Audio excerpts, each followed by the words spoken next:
Hey guys, Zane from the Infinite Jukebox here with another quick album review, and today I wanted to talk about the new Gunna record, A Gift and a Curse. Whether you love him or you hate him, no one can deny that Gunna is easily one of the most colossal rappers to come out of the South within the past decade or so, and he's also one of the biggest musicians to just straight up go to prison in the past few years, but that's besides the point. While debates over his role, purpose, and general presence in the modern hip hop scene have been contentious for, let's say, a number of reasons, the sales that Gunna has faced over the course of the past couple of years have left me and many others with no denial left in them that Gunna is really here to stay, at least until he ends up serving a longer prison sentence. But, who knows when that's going to be. Look, I know the man technically didn't do any really hard time, and in the grand scheme of things, he got off pretty light, but I'm gonna rag on that as much as I possibly can. You gotta admit, it's pretty hilarious.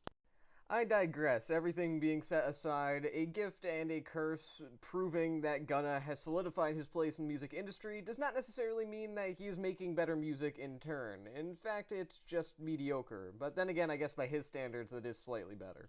Okay, first of all, I know I've really been kind of just mocking him at this point, but there were some genuinely surprising positive aspects that I personally found throughout A Gift and a Curse.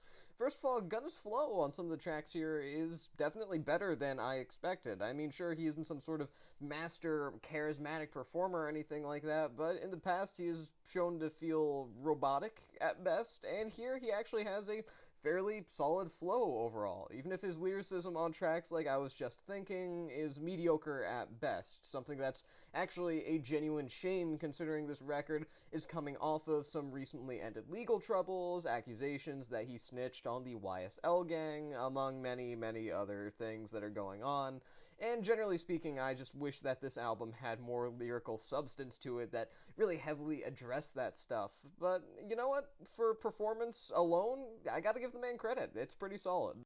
You even have tracks like Back to the Moon and Fuck You Mean that are pretty decent southern trap cuts, and that's about where the positive qualities of A Gift and a Curse end. The instrumentation here feels synthetic, flat, and generally lifeless in the same way that a soundtrack to a Marvel movie is, and the tracklist as a whole feels hugely unmemorable as much of it blends together, despite the fact that some of those aforementioned highlights being very apparent in general. There are also some tracks like Alright and Bottom that are meant to be more tender and honest moments from Gunna, someone who's not necessarily known for being the most tender person in the room at any given moment. And while I admire what he's trying to do on those tracks, they just fall flat on their face. They feel lifeless, dull, drab, whatever you want to call them. They just don't feel like they are executed in the way that he really wants them to be.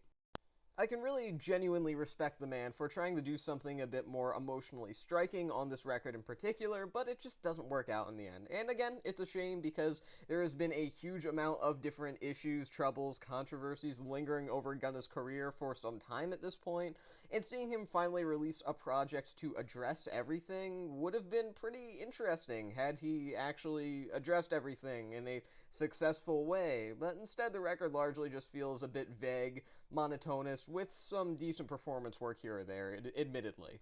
A Gift and a Curse was never going to be the best thing ever. I was never expecting it to be in my top 50 albums of 2022 list or anything like that, but at the same time, it's probably one of the better projects that Gunna has dropped.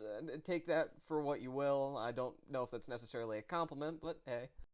Despite all of the hate that myself and countless even of others throw his way in terms of hate, I really do think that Gunna could put out a solid studio album, but a solid Gunna album is yet to be seen. But at the very least, I will say that A Gift and a Curse is one step closer to at least a decent one. I can't really say he's going to do anything amazing ever in the future, but hey, if he improves off of this one, he'll at least get a pretty decent rating from me. With that being said, this album is still pretty mediocre. I'm going to give this record 2.5 stars out of 5. And with that being said, that's the end of this quick album review. I've been Zane from the Infinite Jukebox. Thank you for watching, and I'll see you guys in the next one.